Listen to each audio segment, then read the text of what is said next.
Assalamualaikum warahmatullahi wabarakatuh. Perkenalkan, kami dari kelompok 3 akan mempresentasikan hasil diskusi kami, yaitu tentang model pembelajaran area. Yang anggotanya terdiri dari Rista Adi Supriyani, saya sendiri Ulfa Sunatul Fitri, Vera Yunia, dan Wilda Ayu Ernanda. Baiklah, kita langsung saja kita masuk ke materi pertama yang akan dijelaskan oleh Ade. Kepada Ade dipersilahkan. Baik, terima kasih kepada moderator. Di sini saya akan menjelaskan mengenai pengertian model pembelajaran area.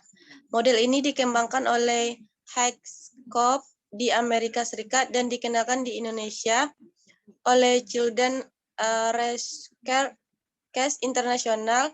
Model area memfasilitasi kegiatan anak secara individu dan kelompok untuk pengembangan semua aspek. Area ditata secara menarik. Setiap area memiliki beberapa kegiatan yang menggunakan alat dan bahan yang berbeda. Semua anak dapat memilih area mana yang paling sesuai dengan minatnya. Model pembelajaran area merupakan pembelajaran berdasarkan area atau minat.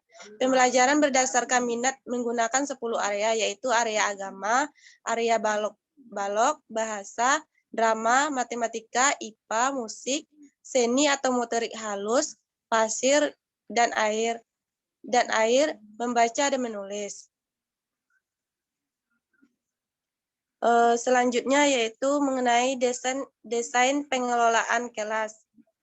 Pengelolaan kelas, model pembelajaran area meliputi pengorganisasian peserta didik, pengaturan area yang akan diprogramkan, dan peran guru. Dikarenakan banyaknya pengelolaan yang harus dilakukan, maka diperlukan beberapa hal yang dapat menunjang pengelolaan kelas, diantaranya adalah sebagai berikut. Yang pertama, alat bermain.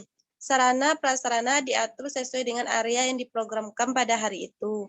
Yang kedua, kegiatan dapat dilakukan dengan menggunakan meja, kursi, karpet, atau tikar sesuai dengan alat yang digunakan.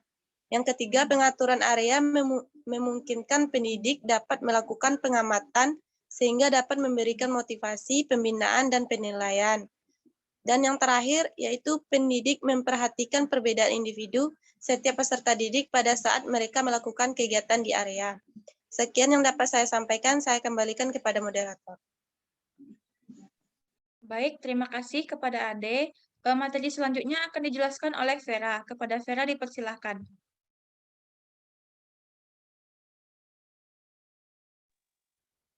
Baiklah, terima kasih kepada moderator. Saya akan melanjutkan materi selanjutnya, yaitu langkah-langkah penerapan model. Yang pertama yaitu ada kegiatan awal 30 menit klasikal. Kegiatan awal yang dilaksanakan adalah melatih pembiasaan anak sebelum memulai satu kegiatan. Harus diawali dengan berdoa terlebih dahulu, memberi salam, dan bernyanyi. Setelah itu dapat dilanjutkan dengan bercerita tentang pengalaman sehari-hari dari masing-masing anak, serta 3 atau 4 anak bertanya tentang cerita yang telah disampaikan oleh teman-temannya. Yang B yaitu kegiatan inti, 60 menit individu di area. Sebelum melakukan kegiatan inti, pendidik bersama anak membicarakan tugas-tugas di area yang diprogramkan. Setelah itu, peserta didik dibebaskan memilih area yang disukai sesuai dengan minatnya. Pendidik menjelaskan kegiatan-kegiatan di dalam area yang diprogramkan. Area yang dibuka setiap hari disesuaikan dengan indikator yang dikembangkan dan sarana atau alat pembelajaran yang ada. Yang ketiga yaitu istirahat atau makan selama 30 menit. Kegiatan makan bersama menanamkan pembiasaan yang baik, misalnya mencuci tangan, berdoa sebelum dan sesudah makan, tata tertib makan, mengenalkan jenis makanan bergizi, menumbuhkan rasa sosial atau berbagai makanan, dan bekerja sama. Melibatkan anak membersihkan sisa makanan dan merapikan alat-alat makan yang telah digunakan. Yang terakhir yaitu kegiatan akhir selama 30 menit atau klasikal. Kegiatan akhir dilaksanakan secara klasikal misalnya dengan bercerita, bernyanyi, cerita dari pendidik atau pembaca puisi, dilanjutkan dengan diskusi kegiatan satu hari dan menginformasikan kegiatan esok hari. Setelah itu berdoa, mengucapkan salam, dan pulang. Baiklah, sekian materi dari saya kembalikan kepada moderator. Baik, terima kasih kepada Vera. Materi selanjutnya akan dijelaskan oleh Wilda. Kepada Wilda dipersilakan.